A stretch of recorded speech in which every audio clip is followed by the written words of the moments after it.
let's go to Misty, who's on the line in Shreveport, Louisiana. Misty, you're on the Ken Coleman Show. Hi, Ken. Thank you for taking my call today. Happy to. How can I help? I'm looking for some guidance on trying to get my husband on board with me pursuing my passion and my dream career. Mm-hmm. How is he not on board right now?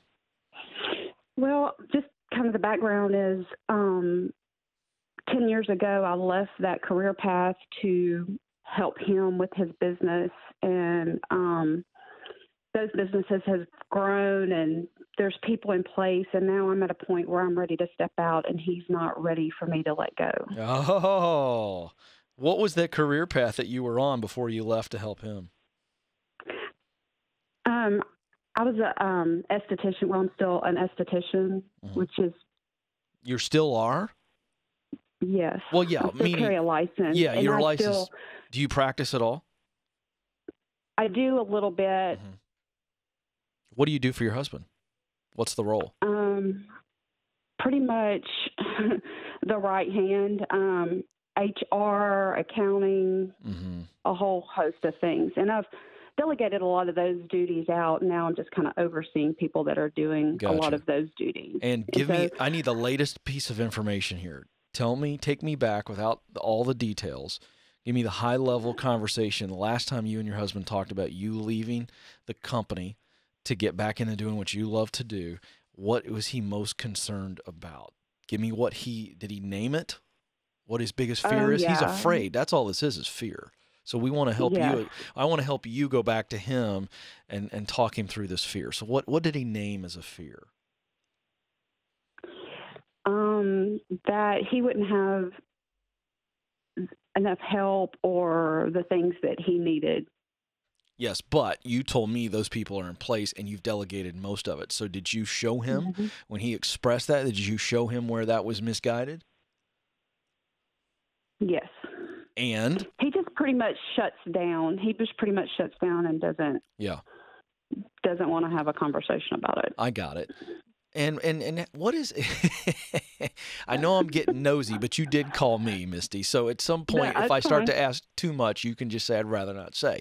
I don't think that's going to be the issue. But what's the strongest position you've taken on this? Have you said to him, I mean, when he shuts down, what's the strongest thing you've said about all this? Have you given him an ultimatum? Where does it sit right now? Like if I walked into your kitchen this morning and said, all right, I heard the latest. What's the latest on this? The latest is I retreat and I give in to him. Got it. Okay. So now the retreating is over. Because you all have a pretty good relationship, right? You're not worried about this becoming knockdown, drag out. Yes? No? What are we talking about? If you stood up to him. It already has. Oh, it's gotten ugly. Yeah, I got pretty ugly the last couple of times. Okay. So that's when I retreated. Okay. But here's what's happening. And I am not a marriage counselor. I would highly suggest you all consider marriage counseling on this particular issue, okay? Just to help. But here's what I'm going to tell you to do. You need to have the conversation again, except this time it's not a threat. And when he starts to bow up and get ugly, you don't. But you don't retreat.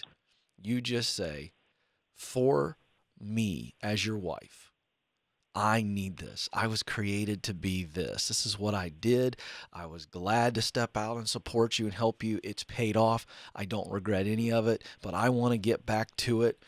You're not seeing eye to eye with me. I've tried to bring this to you and let you say okay, but you're not saying okay.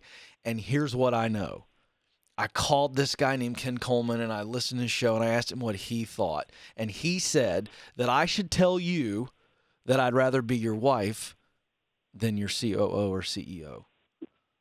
And you need to choose. Do you want me as your wife or do you want me as your COO? Because if you don't want me as your wife, I'm out either way. Like, it just needs to be that serious. Now, it doesn't have to be ugly. Right. But he needs to understand. Appreciate how important he makes you feel, but he's holding you hostage. Whether he intends to or not, that's how you feel. And here's my point in saying it this way. He needs to understand that you feel that way and that he has to make a choice because that's what he's created. Well, that's not fair. Why should I have to choose?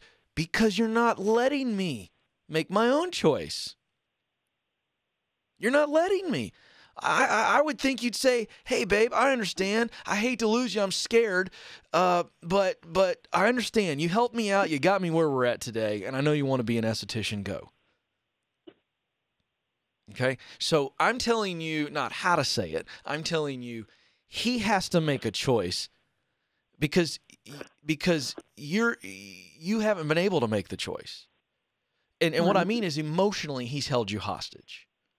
You don't want to make him angry, and he's not being open-minded, so I think it's like you got to choose. And this is a serious relationship issue because if you don't do this, Misty, and you all don't get counseling, if counseling is needed, then you're going to end up resenting him, and it's going to kill your marriage. I'm just telling you. This is serious. Doesn't have to be this serious. It's as simple as him going, I get it. And you know what I would do, Misty, too? I would try to remind him gently that you're there for any question that anybody's got. It's not like you're moving away. Right. I mean, good grief. You've handpicked these people, yes or no? Yes. You have trained these people, yes or no? Yes. They have you on speed dial, yes or no? Yes. Everything is going to be all right. And you just need to remind him of that. I wouldn't give him the choice anymore. You know, just say, hey. I mean, when I say choose, hey, bud, I'm going to be your wife. I've decided. I'm your wife first, not your CEO or your COO. I'm your wife, and you need to be okay with that. You know, because if he's not, we're having a bigger marriage conversation. That's what I mean by choosing. You know, because he's going to listen. If he's not careful, he's going to lose more than his COO. That's my fear. Mine too. Am I hitting the nerve? You right on the head. Okay. So we got to have some big time conversation. It doesn't have to be ugly. It just has to be very serious. But I don't think you go in there telling him what you want him to approve because that's where this is falling apart. He no longer needs to approve it. He needs to accept it. There's a big difference. You know, you are officially resigning pretty darn soon. And that's the conversation he has to get comfortable with. I think he's just terrified. I don't think he's a bad dude, by the way.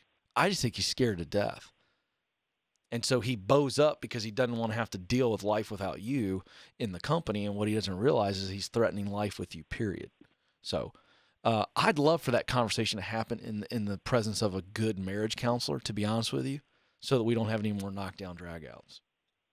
It's amazing what an objective person, a third party who knows what they're doing, knows how to separate the arguments and be objective. It's amazing what that does. So that would be my full advice. I gave you everything top of mind, but ultimately you need to say all that to him in front of a marriage counselor. And he needs to understand you are going. I've set the appointment. I'm CEO. I moved your calendar up. We are going to talk to a marriage professional. And we're not going in to air dirty laundry. We're going in there to deal with the best way for me to resign from this company. You know, make you feel as safe as possible. Hey, but, oh, by the way, this is happening.